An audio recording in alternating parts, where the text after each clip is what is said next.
Ada yang belum kembali malah ya, dari makan siang karena ini sangat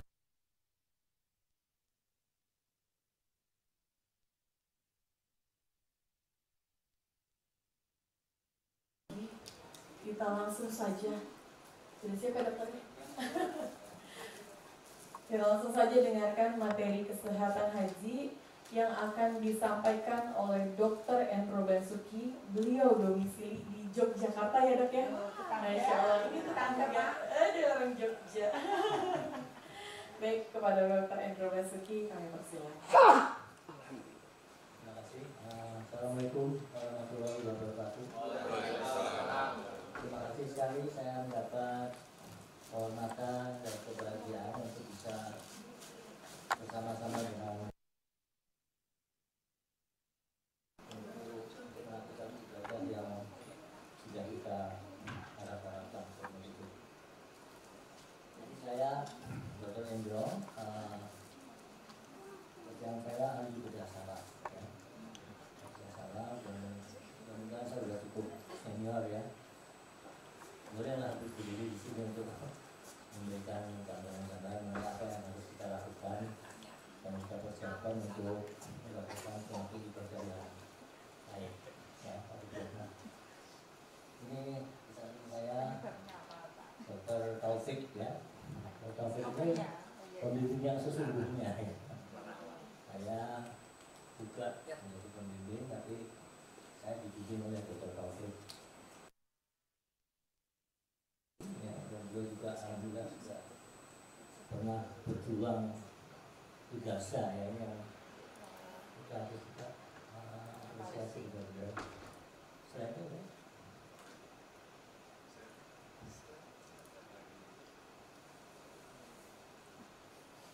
ya, jadi kita sekarang sedang dalam persiapan, sudah mendekati ya, tinggal 1 bulan ya. Nah ini kita harus introspeksi, maksudnya jangan pesimis ya. Kita ini bagaimana ya? Kita berangkat harus sehat ya. Di tanah suci juga sehat ya, sehingga kita bisa menikmati ibadah itu dengan maksimal ya. Tentu saja mengikuti aturan-aturan yang diajukan oleh para pembimbing kita. Ya. Kemudian pulangnya juga sehat ya. Sejak sebab banyak sekali yang pulang itu batuk pilek sampai berbulan-bulan ya. Nah ini artinya ibadah itulah yang menyebabkan terjadinya komplikasi sampai dia pulangnya kurang sehat ya. Nah bagaimana caranya kita nanti berangkat sehat, di sana sehat sehingga ibadah juga optimal. Jadi di sini kita harus saling mengisi ya, dari kita sebagai jamaah juga pada pembimbing, terutama pada pembimbing yang tentang kesehatan yang masing-masing punya ya. Nanti kita lihat slide. Nah ini yang kita harapkan kan ini ya. Jadi mandul itu benar-benar menjadi harapan bagi semua yang akan berangkat haji ya.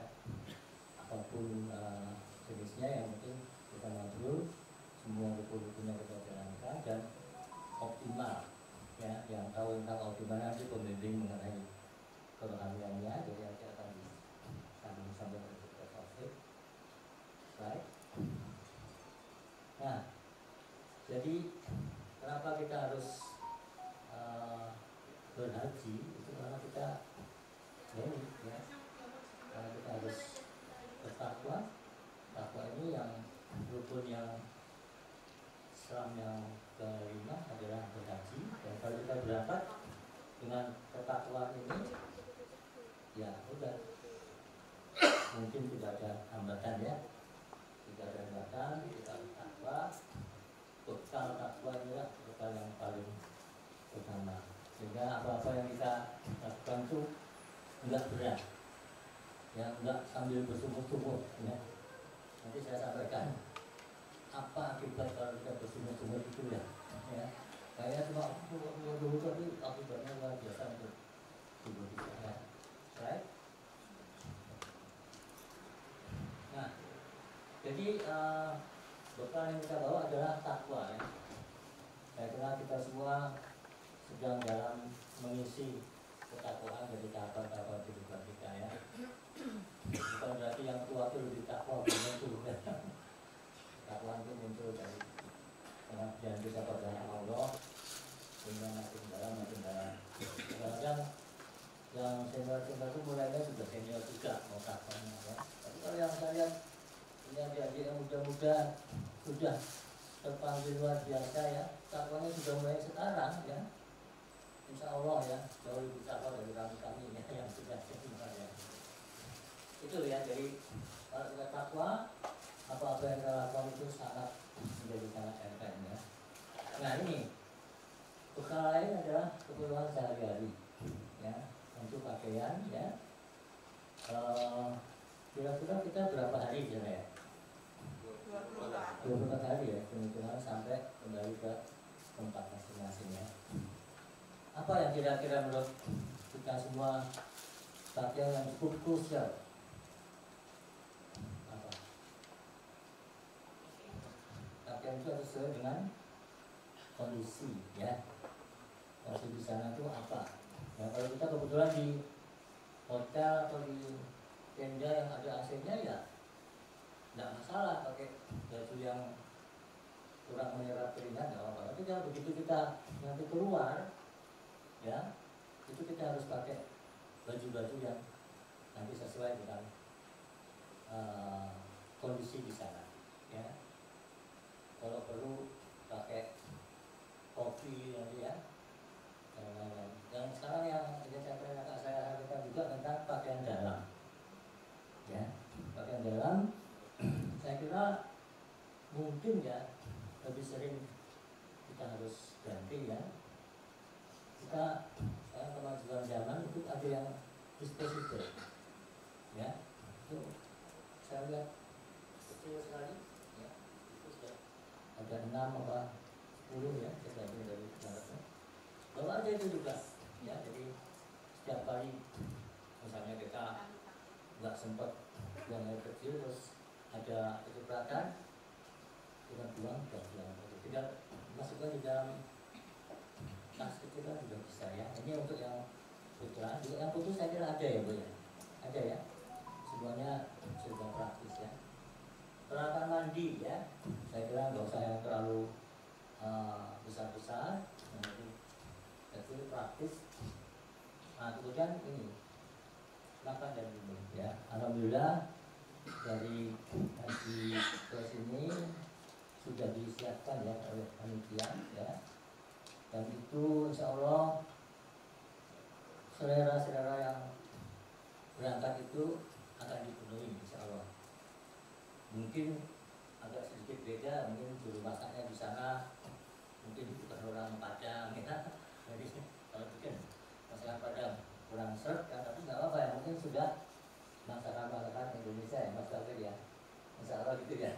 Ini masakan Indonesia rasa nggak tahu.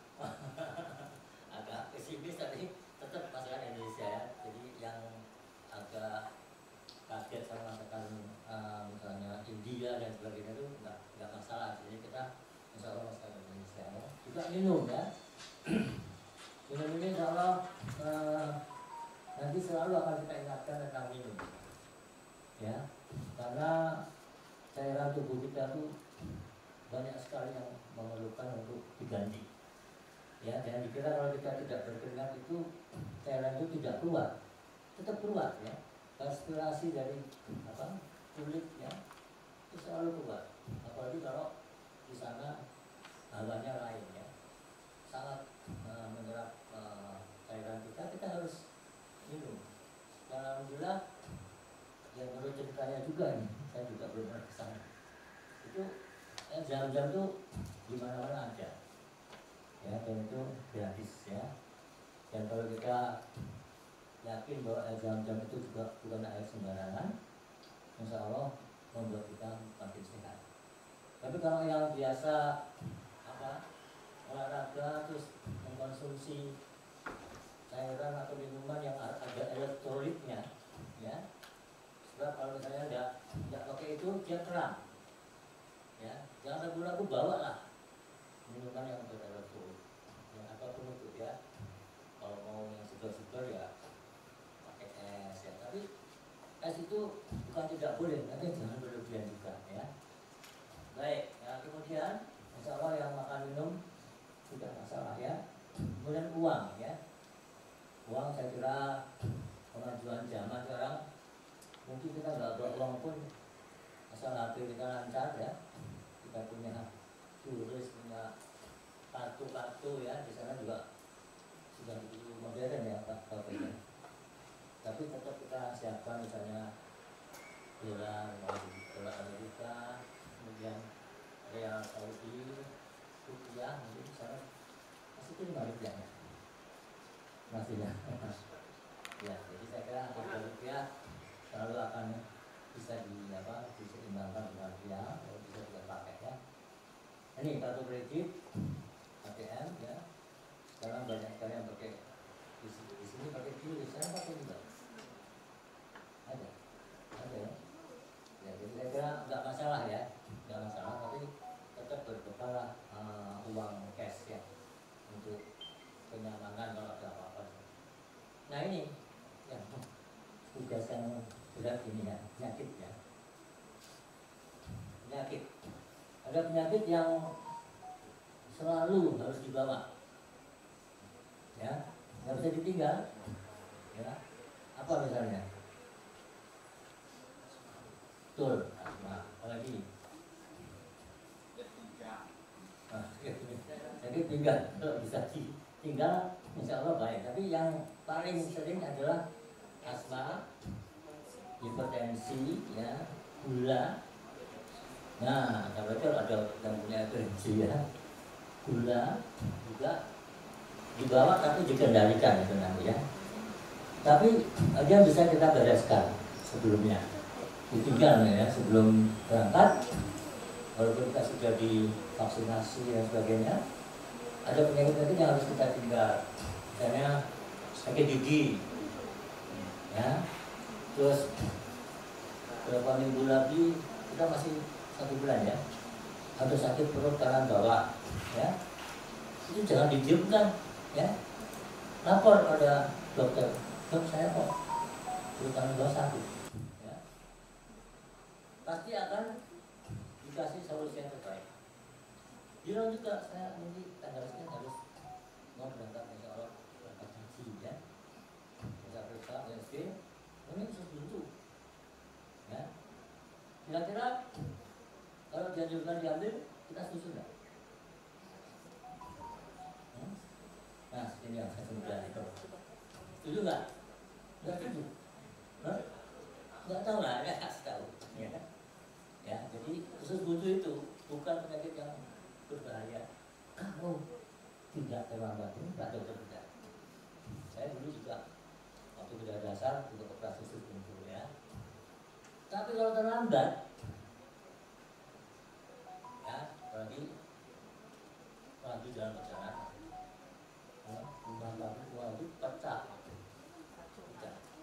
bisa salam ya, salam loh Pak. Ya. Saya nggak bilang dead, tapi nggak salah mana ada salah ya, supaya kita nggak lagi ya. Jadi selesaikan. Operasi buntu adalah operasi yang sangat aman, ya. Kalau kita ikut BPJS termasuk BPJS gratis ya. Ya jadi penyakit-penyakit yang bisa kita tinggal. Kalau yang senior ada nggak hernia Pak? Kedun, bahasa Jawa, bahasa Belandanya kedun ya. Kalau ada, kalau ngedun keluar, minta tolong dokternya. Ya, kasih solusi, apa diambil, apa. Kalau tidak diambil ya pakai celana hernia, itu repot lagi nanti. Ya, orang lemah. Celana dalam biasanya pakai celana hernia untuk nutupin penampilannya ya supaya nggak bocor. Nah, yang seperti itu bisa kita bereskan ya. Tapi penyakit-penyakit yang harus dibawa, nah ini komunikasi sama dokter yang sudah rutin ditemui ya. Jangan pasrah bongkoan atau pasrah sepenuhnya pada pembimbing, nggak bisa. Saya cuma tahu Anda dalam beberapa minggu ini ya, tapi yang tahu betul kronologis penyakit Anda dan berapa dosis obatnya dan apa-apa yang semuanya itu adalah dokter Anda. Ya, kalau nanti sebelum berangkat konsultasi lagi, minta obat untuk selama kita di sana. Ya, kita pulang akhir Juni ya. Jadi kasih obat. Nah, setelah itu obat itu tolong dikomunikasikan pada pembimbing kita. Bagi kalau yang asma ya, asma itu biasanya kalau baru kerasa bisa minum obat ya. Tapi kalau udah pakai apa? Semprot ya, semprot. Ya, kalau perlu lagi di rumah pakai nebulizer ya, disedot itu pakai penguapan itu, ya baru enak. Nah ini hal-hal seperti ini jangan sampai terjadi selama kita dalam ibadah. Nah tolong obat-obat itu nanti disiapkan dan ditempatkan pada tempat yang khusus. Ya nanti Dr. Taufik akan menyampaikan. Silakan sekarang Pak Taufik. Ya. Ya. Baik, saya nambahi saja sedikit. Sebenarnya Dr. Ridho beliau itu pemalu, jadinya malu menunjukkan tas jelek ini. Tapi ini tas jelek tapi ada maksudnya. Jadi obat-obat yang sifatnya darurat, seperti obat semprot untuk asma, obat isep untuk jantung, yang ketika terjadi serangan harus saat itu juga kita konsumsi, itu nyimpannya harus selalu di tas paspor. Ya. Tas paspor yang nanti Bapak Ibu selalu bawa kemanapun, ke masjid, belanja, ke pasar dan sebagainya. Disitulah tempat menyimpan obat yang sifatnya darurat. Dan pembimbing atau teman terdekat harus tahu bahwa di sini ada obat saya. Ya. Sehingga ketika ada serangan, misalnya tengah-tengah baru tawaf dapat 2 putaran kok epilepsinya kumat, itu pembimbingnya tenang aja, tenang, nggak usah khawatir, di tasnya ada obat. Langsung dibeli. Ya, sedang Said tiba-tiba kayak wasit sepak bola ketelan peluitnya gitu. Itu temannya harus tahu bahwa di dalam tasnya ada obat semprot. Ambil semprotkan.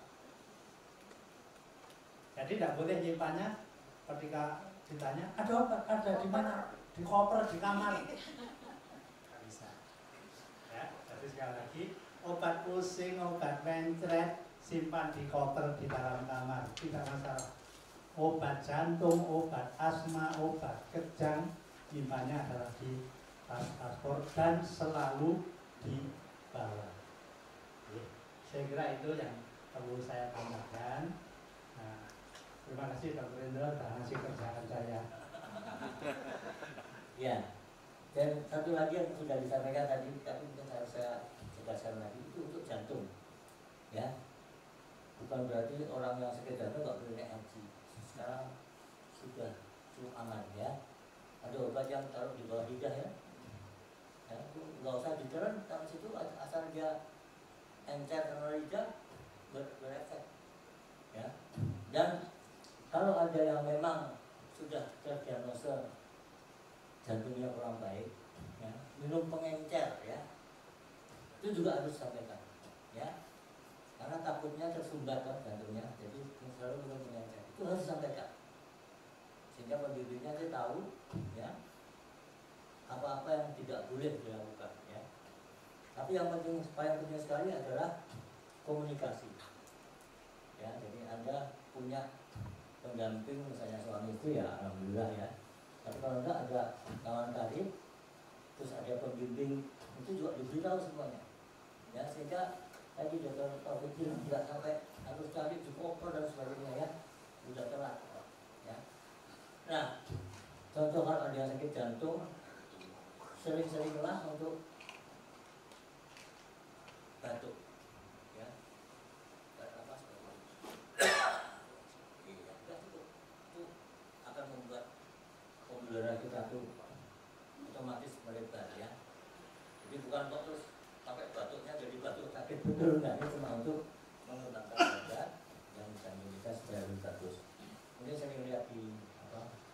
gitu ya. Kalau ada serangan jantung itu suruh batuk ya. Nanti kalau nggak berhasil baru menuju ke IGD ya. Baik, masih ada yang mau ditanyakan tentang penyakit yang bisa ditinggal ya? Cerita diri saya ya, kebetulan sama dokter bedah salak saya waktu tahun 2009 Ya. sakit aneurisma Oh ya. dan kepalanya udah dibedah. Oh ya ya. Ada klip di kepala saya, tapi saya sadar pengen sehat terus. Jadi setiap bulan saya rutin berobat untuk menekan supaya saya stabil. Jadi saya minum amlodipin. Ya, Sekarang udah minum amlodipin yang 5 gram ya. 2 miligram. Itu 5 miligram ya. Jadi yang saya tanyakan apa yang harus saya hindari dan apa yang apa ada obat yang memang tambahan buat amlodipin karena ya katanya perjalanannya berat gitu ya. Selama ini amlodipin aman sih. Sudah 2000 berapa? 2009 Dioperasi di mana? di Siloam Karawaci. Prof Eka ya. Dr. Eka, Dr. Julius. Julius, Iya, ya. iya. Sudah mendapat obat dari sana? Ya, jadi saya Obat udah nggak amlodipin berobat di ya. Siloam Ya. lagi, berobatnya Ya, udah di. jadi saya kira konsultasi terakhir itu yang dipegang ya. Iya. Kalau Udah, beliau udah. sudah mengatakan udah aman, ya sudah. Saya udah CT scan juga kemarin, Ya. udah aman, Ya. udah bagus. Ya. Iya, gitu. Jadi penyakitnya ibu ini adalah aneurisma ya. Aneurisma itu pembuluh darah yang Iya, agak Pak. besar di sana terus seperti mata ikan itu loh. Nonjol ya. Jadi kan tipis tuh, ya. Mungkin kalau itu pecah, mungkin ibu pernah pecah ya. Belum katanya Mak, Enggak. belum ya. Nah itu termasuk pecah bu, kalau itu pecah ya. Terjadi keluhan ya. Wow, kalau semua Oh iya. Nah, kemudian dioperasi. Kenapa dioperasi? Operasi itu dipasang klip, Iya. ya. Jadi yang menonjol itu lehernya diklip pakai titanium ya. Jadi udah pembuluhannya lancar.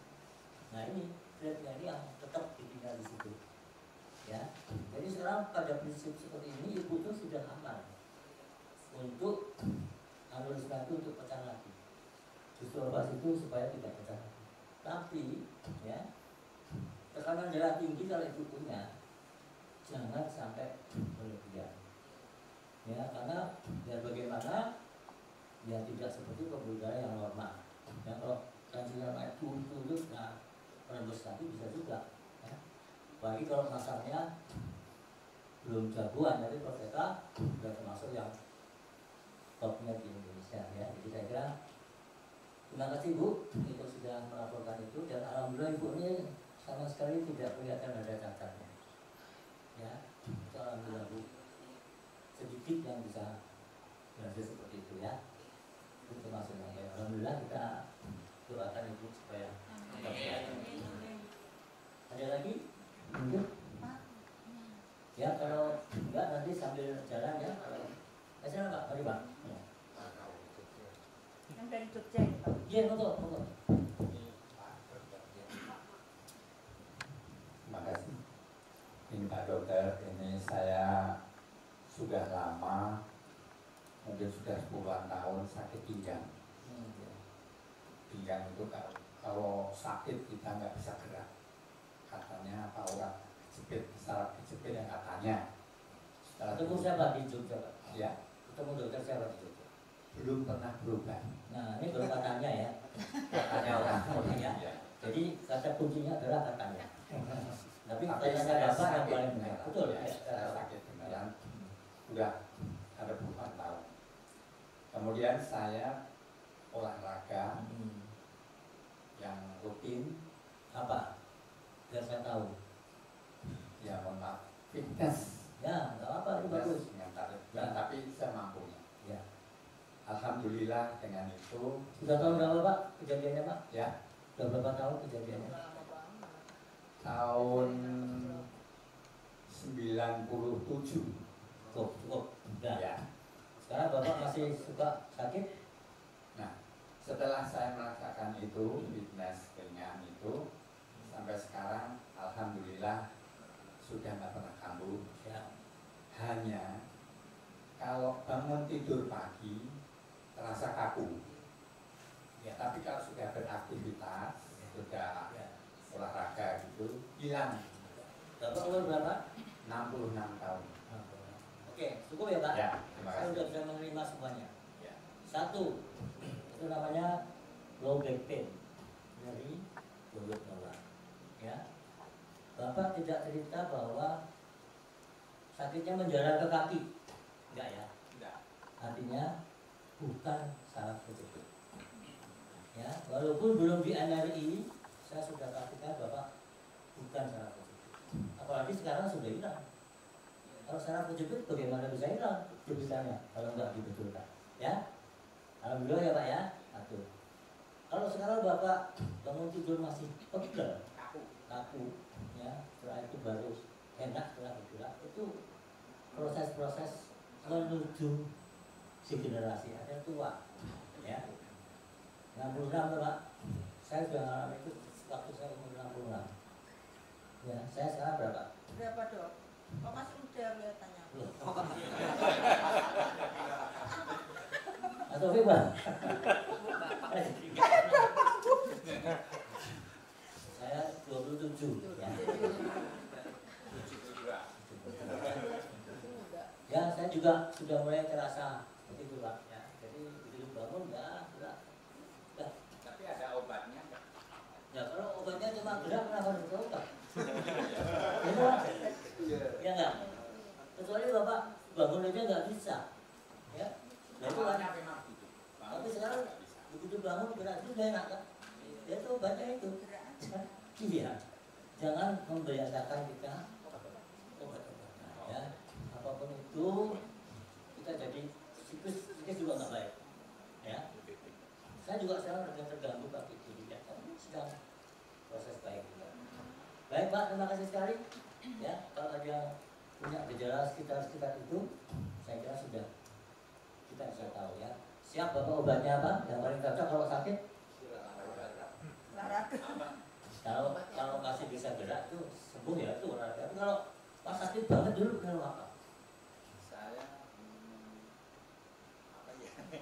Nah, nanti tanyakan. Minum obat. Oh, berarti udah bukan saraf kejepit Pak. Udah.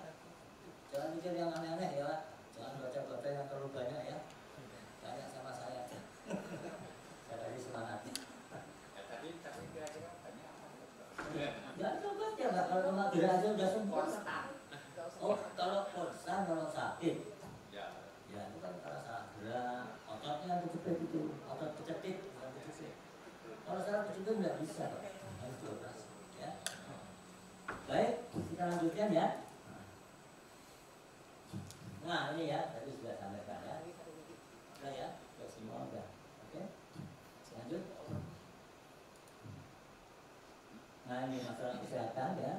Di sana alamnya suhunya itu mulai musim kering ya, musim panas. Mudah-mudahan belum begitu panas ya, tapi pasti transpirasi itu penguapan tubuh kita itu banyak ya. Jadi intinya banyak minum. Ya. Nah itu enggak, kalau banyak itu artinya jangan kebanyakan ya. Jadi cairan itu selalu diserap. Nanti yang keluar itu ya memang yang sisa-sisanya ya. Dan kalau nanti ada tekniknya lagi, mungkin yang sudah pengalaman akan sampaikan, dimana kita harus banyak minum, dimana kita harus banyak minum ya, supaya tidak mudah terganggu kalau harus ke WC ya. Tapi yang penting itu banyak minum, kemudian supaya hawa panas tidak masuk ke hidung, mulut itu kita pakai masker. Ya, kalau maskernya terlalu kering, basahi. Minimal dengan pakai masker itu udara kering tidak masuk. Jadi tenggorokan kita tidak terlalu kering. Ya, itu yang paling banyak menyebabkan pulang dari sana kering terus batuk kering juga. Wah itu kalau kita lihat yang pulang dari sana batuk itu kasihan juga ya, sampai terus gitu ya, sulit sembuhnya. Tapi kalau kita bisa hindari itu tidak kena di sana juga paling bagus ya. juga payung ya, hindari jika panas langsung kepala buka ya dengan payung ya.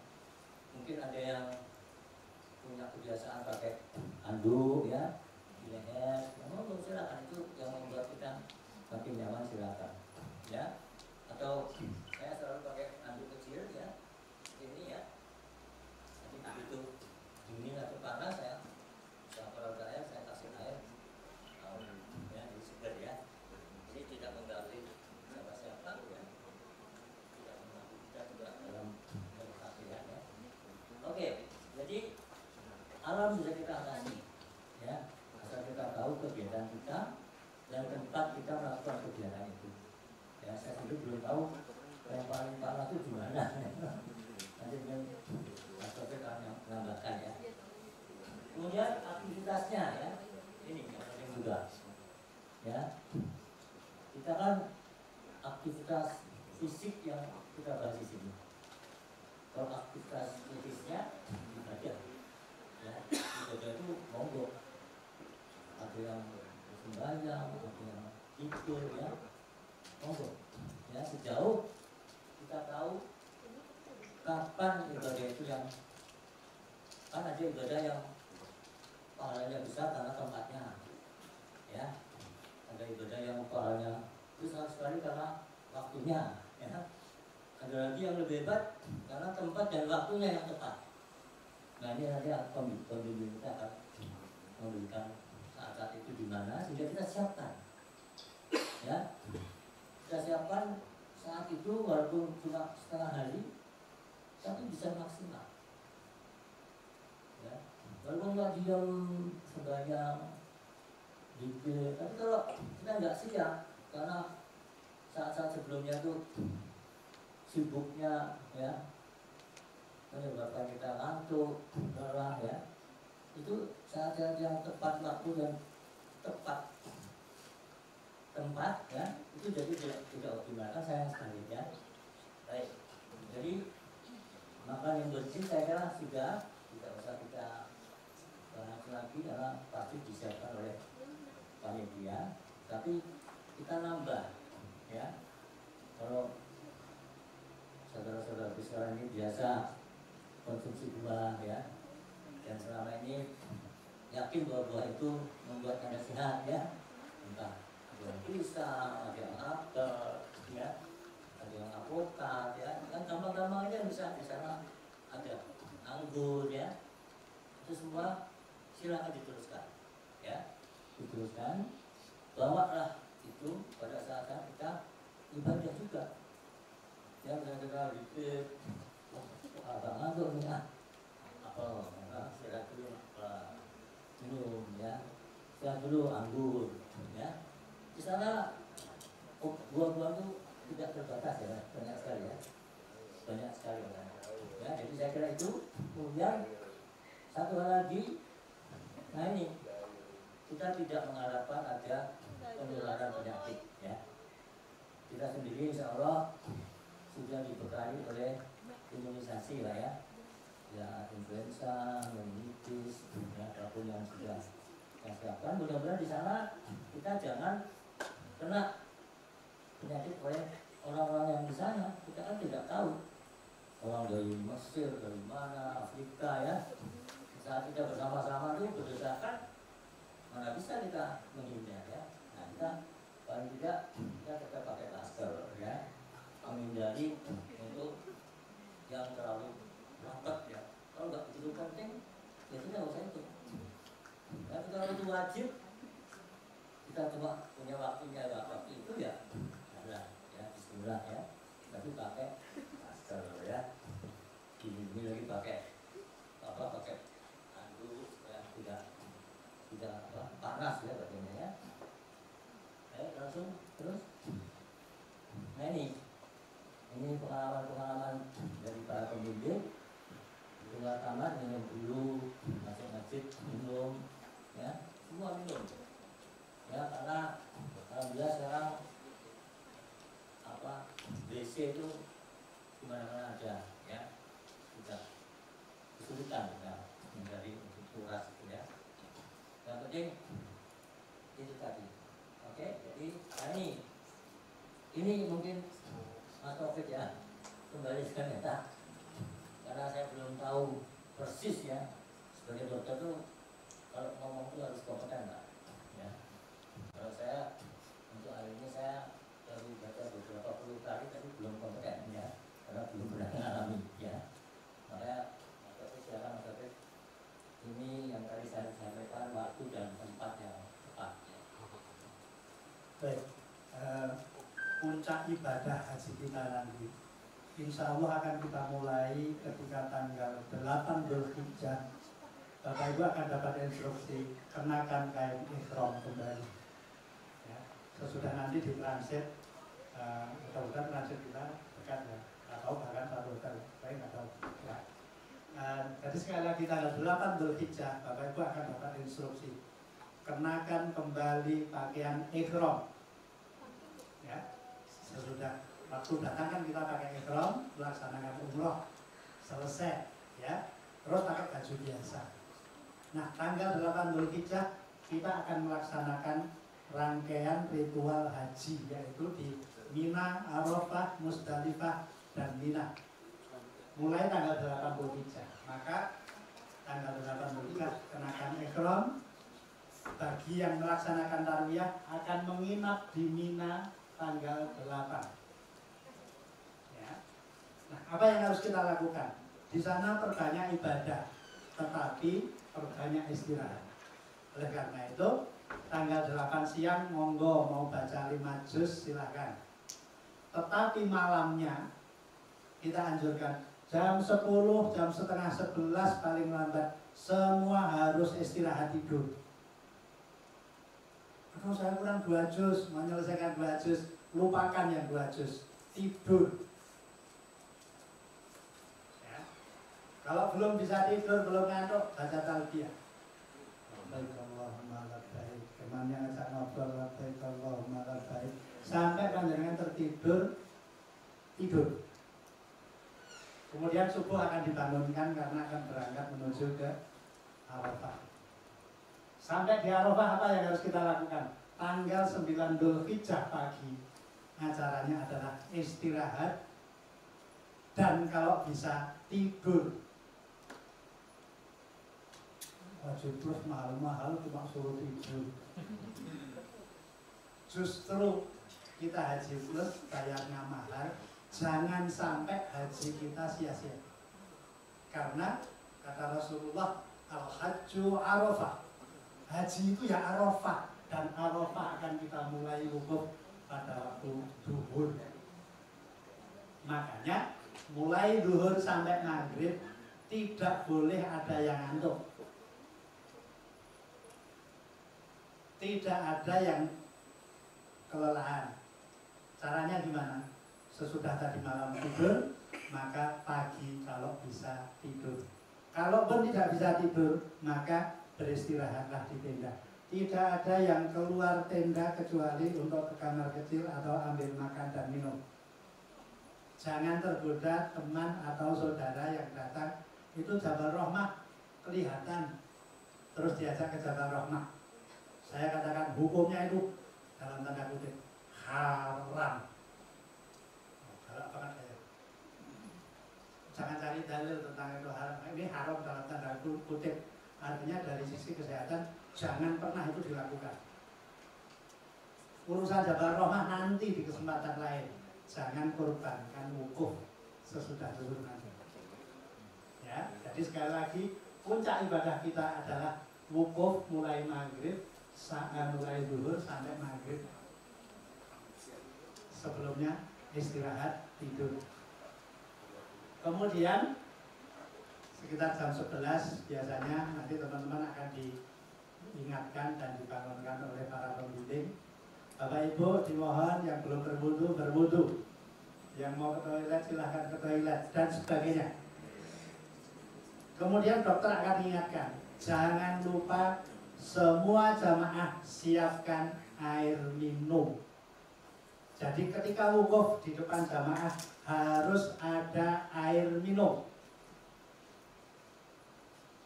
dan buah-buahan. Insya Allah di Arafah nanti buah-buahan.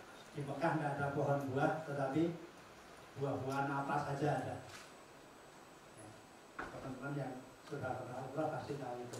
Ya. Jadi sekali lagi di hadapan kita harus ada air minum dan buah-buahan.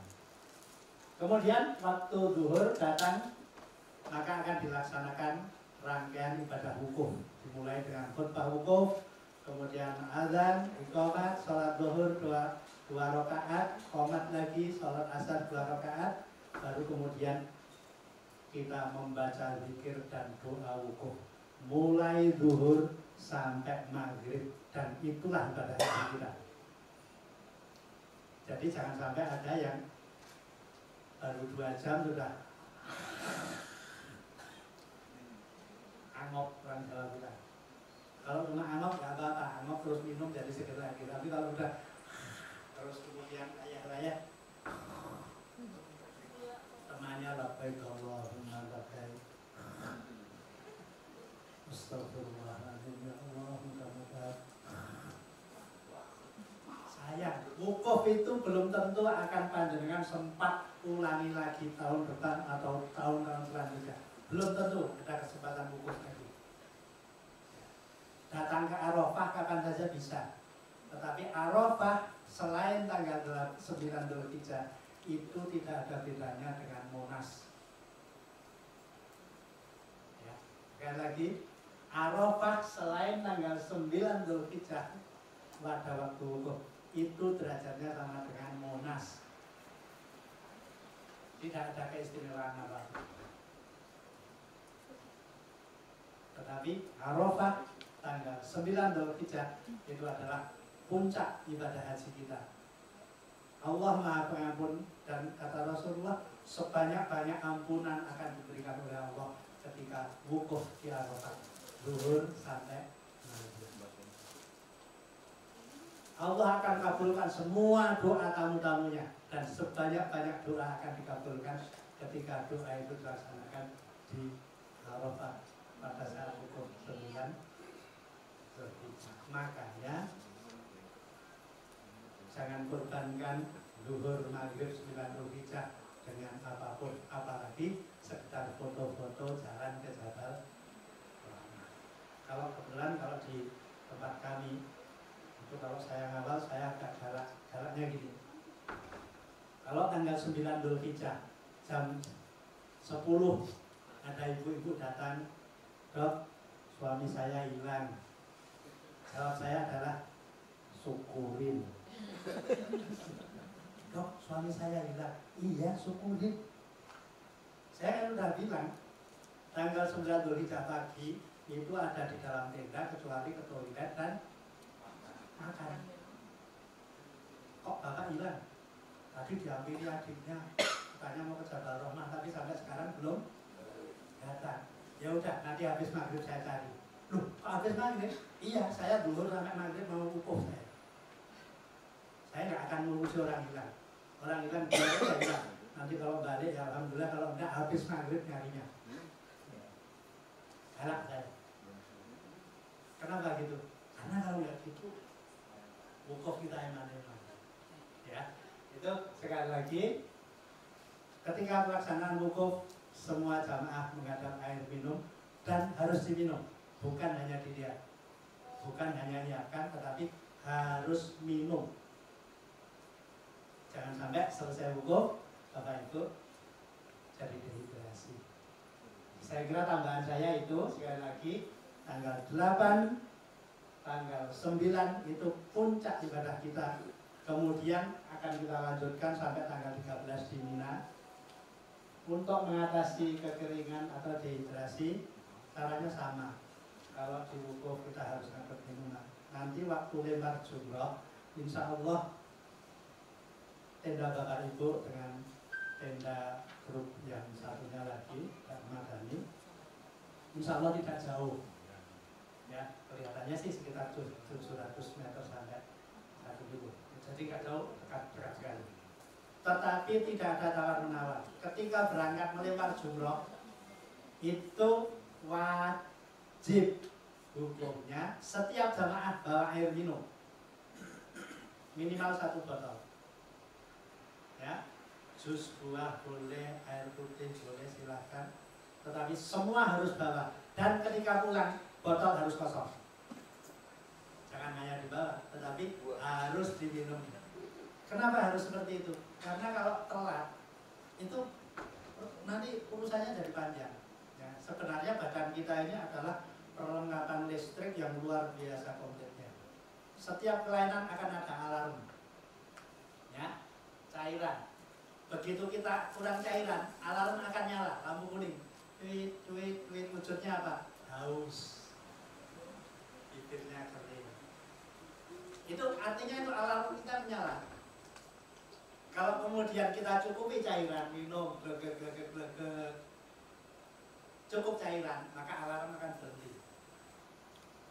Tetapi ketika alarm menyala, tweet, tweet, tweet, haus, badan kering, tidak kita atasi, maka alarm akan berbunyi dari kuning jadi merah, tweet, tweet, tweet, tambah keras, pusing, bingungan, dan sebagainya. Pintu maktab ada di depan kita, ada tulisannya 113. Kita lewat nyari nggak ketemu. Hati-hati, kurang cairan. Ketika itu dibiarkan, maka alarmnya akan rusak. Justru mati, tek. Haus hilang. Suruh minum, saya nggak haus kok. Ingat, saya tidak haus. Ketika ada yang disuruh minum, mengatakan saya tidak haus, padahal temannya yang lihat dari pagi dia belum minum, ini tanda bahaya, alarmnya sudah rusak. Nah itu kalau tidak cepat teratasi nanti di rumah sakit. Jangan sampai terjadi. Makanya sekali lagi minum, termasuk ketika melimpah wajib bawa minum dan pulangnya wajib kosong. Jangan dibuang. Untuk laut nanti lo berduk untuk laut. Enggak, ini untuk kepentingan kita. Ya, jadi sekali lagi itu penting sekali bahwa kita takut kencing dan sebagainya, khususnya ketika sudah di hotel di Mekah dekat masjid, mau lama di masjid, ya pandai-pandai atur lah. Resepnya sama, mau keluar kamar minum. Tapi saya mau di masjid tanah, ya minumnya setengah gelas saja. Masuk masjid minum, begitu masuk. Tapi saya mau di masjid lama, nanti kalau minumnya banyak, kencing-kencing nanti lewat, ya minumnya sedikit. Tapi minum, supaya tidak lupa. Begitu mau keluar baru, saya mau keluar, minum 3 gelas, 4 gelas, berkuk. Nanti kalau pengen kencing gimana? Nah, di rumah kan toilet sendirian. Mau di toilet 2 jam dengan tidak akan ada yang ganggu. Paling teman sekamar aja yang gedor-gedor kan. Jadi di rumah perbanyaklah minum, jangan takut. Itu sekali lagi tentang kekurangan cairan, karena nanti rekan-rekan pembimbing akan menerangkan rukunnya haji itu apa, 1, 2, 3, wajibnya apa, 1, 2, 3. Saya tambahi dan jangan ditanya dalil. Salah satu wajib haji adalah minum. Jangan cari dalilnya. Tapi kalau nanti ada ustadz yang protes, boleh ketemu saya. Jadi nanti katanya Dr. Taufik wajib haji itu minum banyak itu. Apa dalilnya? Langsung ketemu saya. Ya, saya kira itu tambahan dari saya. Sekali lagi, Al-Hajju Arafah. Haji itu Arafah, dan jangan lewatkan kesempatan dengan berdoa di Arafah. Terima kasih ya. Tiga orang yang ngomong yang sudah pengalaman ya. Jadi itu yang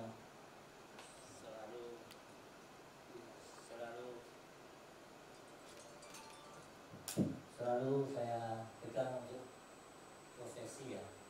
Harus kompeten baru bisa. Ya. Oke, ini sudah tentang itu. Jadi masih ada? Nah, saya kira dengan semua yang sudah dijelaskan, insya Allah haji kita mabrur ya. Jadi tinggal oh, enggak ya. Saya masih buka kok. Tentang minum tadi dok, ada pernah dengar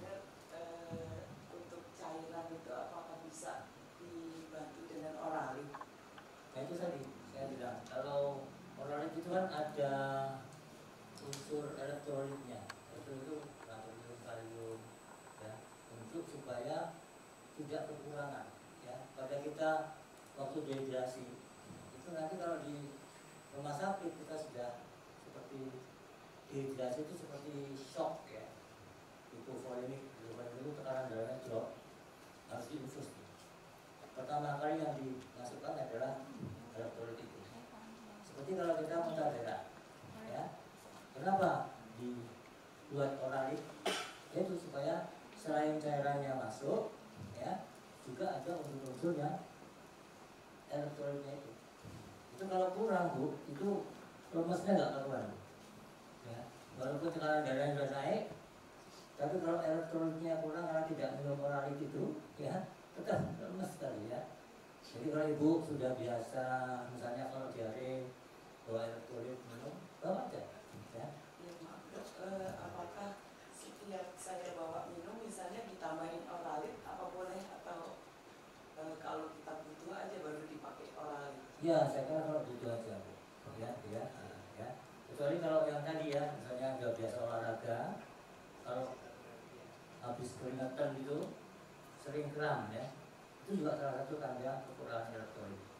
Terus biasanya minum oralit atau minum minuman yang pakai elektrolit, ya, kan banyak yang dijual dengan, termasuk itu, Pak, termasuk. Kalau saya ngomong itu dikira saya promosi, ya.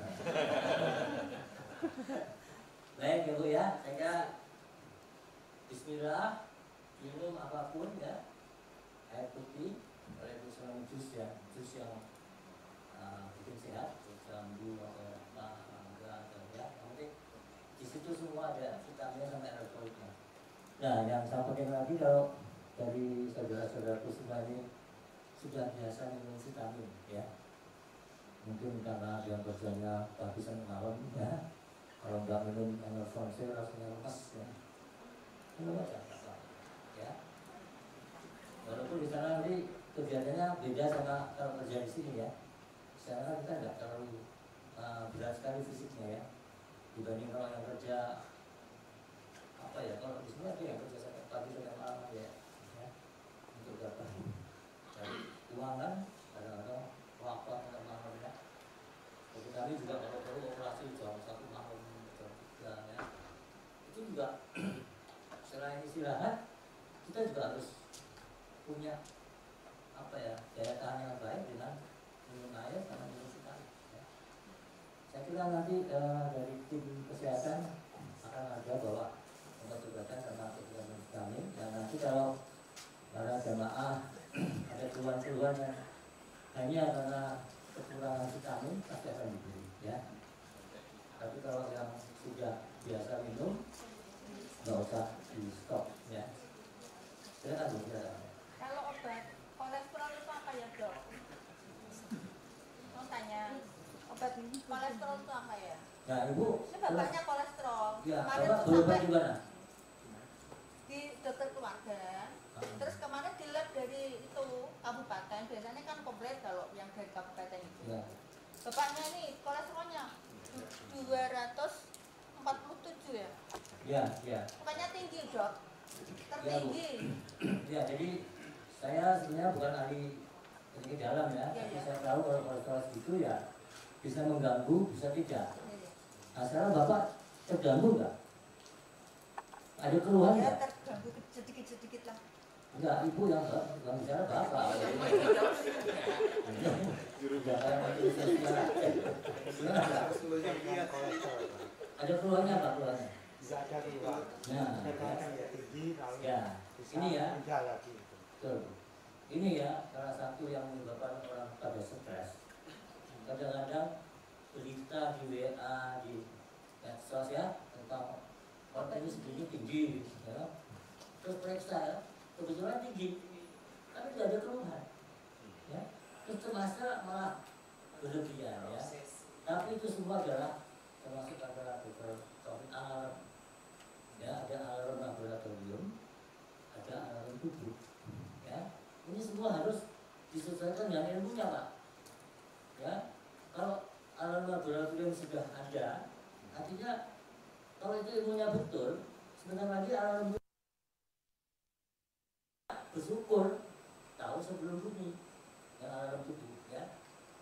Jadi kalau datangi dokternya ya, bilang saya perlu minum obat enggak atau diet saja ya. Kolesterol itu kan ada penyebabnya, lemak-lemak yang tidak jenuh ya. Itu nanti kalau kita diet aja mengurangi lemak-lemak ya, itu segera turun ya. Termasuk kalau punya asam urat ya.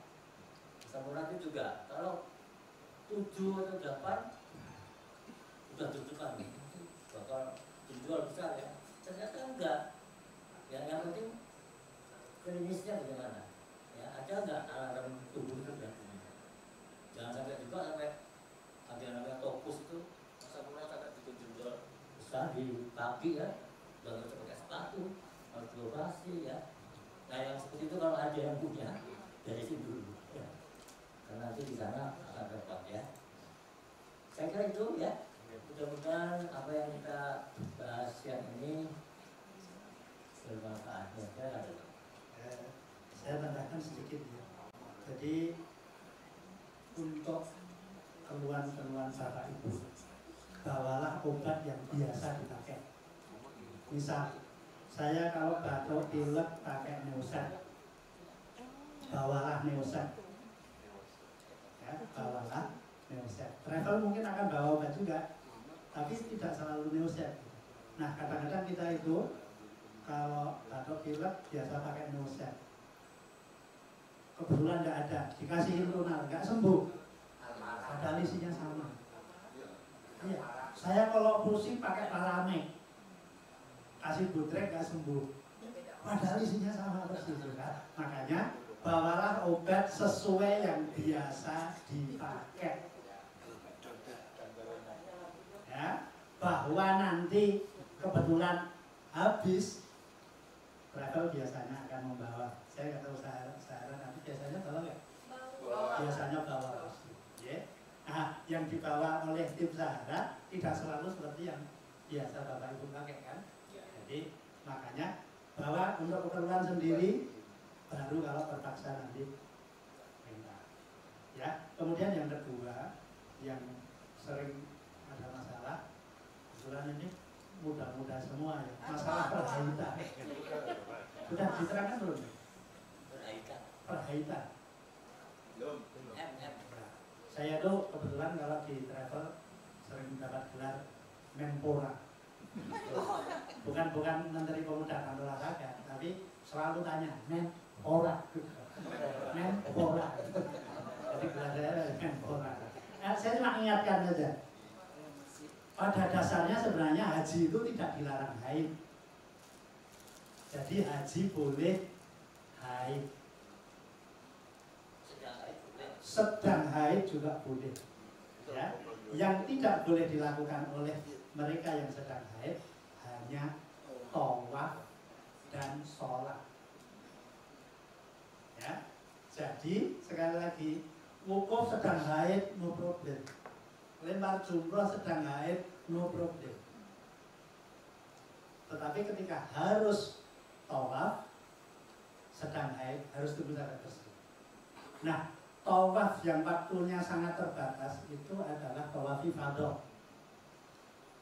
Ya, tawaf ifadah atau tawaf haji itu pelaksanaannya adalah tanggal 10 Dzulhijjah sampai nanti kepulangan.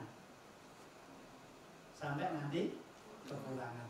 Nah, kalau menurut hitungan ibu-ibu ada yang misalnya haidnya 2 hari sebelum wukuf gitu misalnya, ya ibu itu nggak usah ribut mikirkan, aduh saya minum obat apa ya dan sebagainya, nggak usah. Kenapa?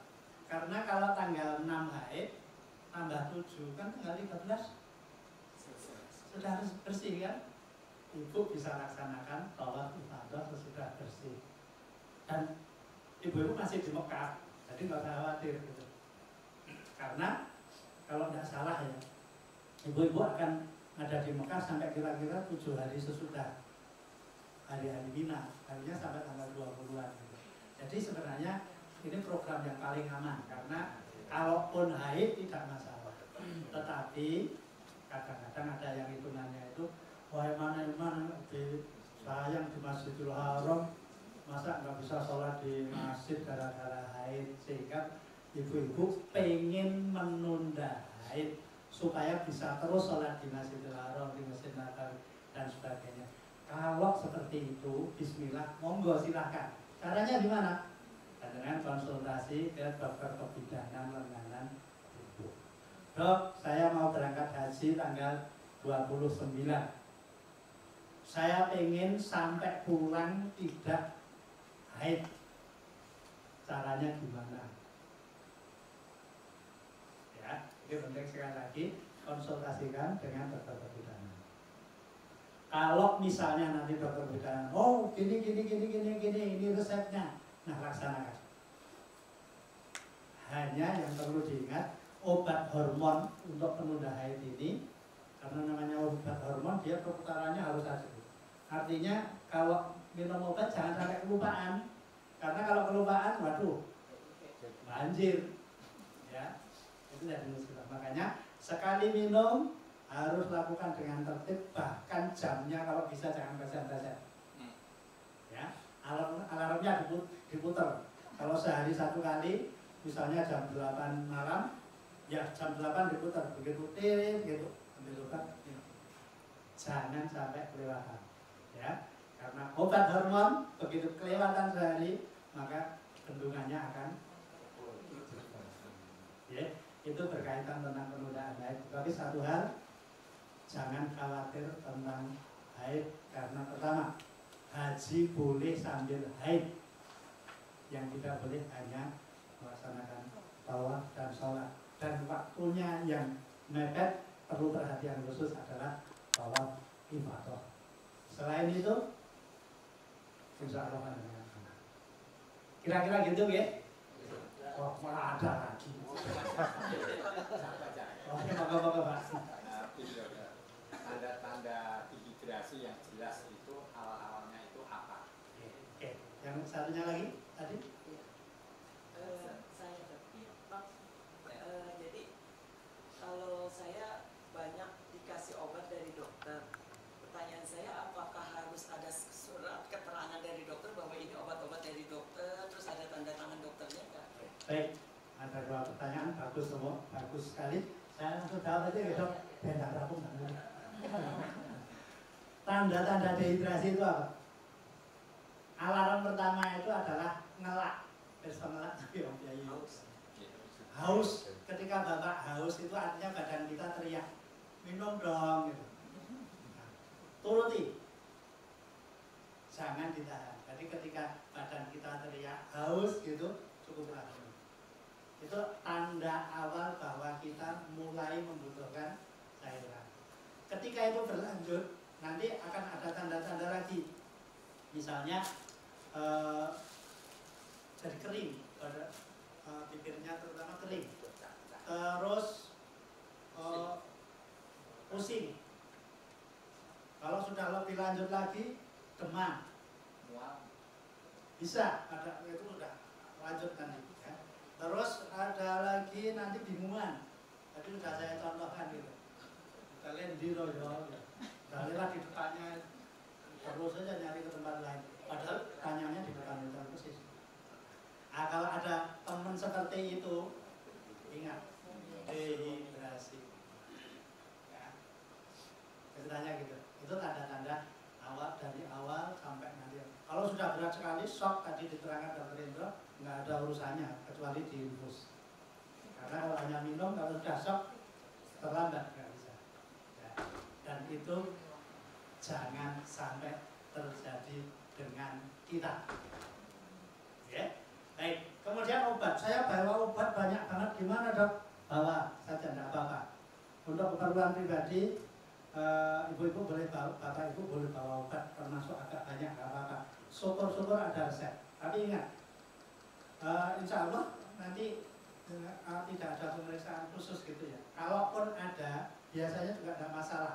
Kecuali kalau dilarang pas diperiksa, terus kemudian ada yang bunyi dias, gitu. Nah kalau itu mutlak itu mesti harus dibuat, tidak boleh masuk. Jadi jangan ada obat bunyi diazep, diazepam, diazepin, diazeplovsid, ada dias gitu. Jangan hindarkan obat yang semacam itu. Ya. Kalaupun Bapak Ibu karena suatu hal memang mengkonsumsi itu karena satu alasan, maka bikinlah kapsul. Ya, dikapsulkan. Kemudian tulisi aja obat batuk. Nah, batuk apa? Batukmu. Karena orang Arab nggak tahu. Jadi obat-obat yang mestinya dilarang itu pertama itu dia sepam dengan segala turunannya. Jangan sampai kita bawa ada terbaca itu. Kemudian tramadol. Tramadol juga nggak boleh. Kalau Bapak Ibu biasa kalau pusing obatnya tramadol atau obat lain namanya, tapi di dalam kontennya tertulis ada tramadol, panjenengan lebih baik lepaskan blisternya, masukkan kantong plastik biasa, tulisi obat batuk. Kalau ditanya batuk apa? Batukmu. Jadi sekali lagi obat-obat yang seperti itu. Selain itu, insya Allah aman. Ya. Gitu ya. Baik, saya kira Dokter Indro yang akan nambahin terakhir. Makasih ya. Jadi tadi saya janji untuk memberikan suatu tips yang menurut pendapat saya itu sangat berguna itu dari hati kita. Ya, kita tuh punya sistem saraf yang namanya sistem saraf otonom. Ya, kalau yang kita gerak ini semuanya berdasarkan perintah. Ya, kita terasa ini karena perasaan itu semuanya kita secara sadar. Tapi ada yang otonom itu simpatis sama parasimpatis. Ya. Pernah nggak saudara-saudaraku sekalian ini kalau ketemu orang yang nggak disenangi, ya? Misalnya anak buah ketemu bos yang negara, ada ya? Itu disengaja nggak? Tidak, itu kerjaan keras, otonom. Itu simpatis ya, siaga. Kalau simpatis itu siaga. Dengan ngomong, nah ya, ketemu kayak aku, karena masih punya tugas apa gitu. Nah, tolong kita aktifkan yang parasimpatis. Ya sudah disampaikan kalau ada apa-apa di sana tuh jangan mengeluh.